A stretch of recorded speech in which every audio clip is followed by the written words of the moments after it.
Welcome to Man Does Tech, where I solve the problems you didn't even know you had.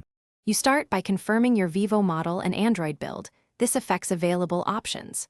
Once done, make sure the phone has at least 20% battery and back up your home layout if you rely on a specific setup. Now open Settings and use the search to jump straight to buttons, navigation, or gestures. This saves time. You're not wandering menus, you're targeting the system controls that control the home button mapping. Follow along, because the next step changes behavior system-wide. Once inside navigation or button settings, look for options labeled navigation buttons, physical buttons, or gestures.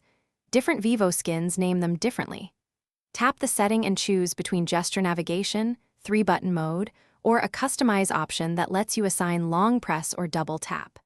Select the home entry and pick the action you want: open home, open assistant, or a shortcut.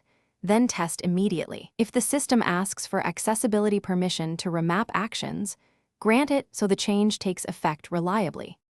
To finish, test single tap, double tap, and long press to confirm the home button now performs your chosen action.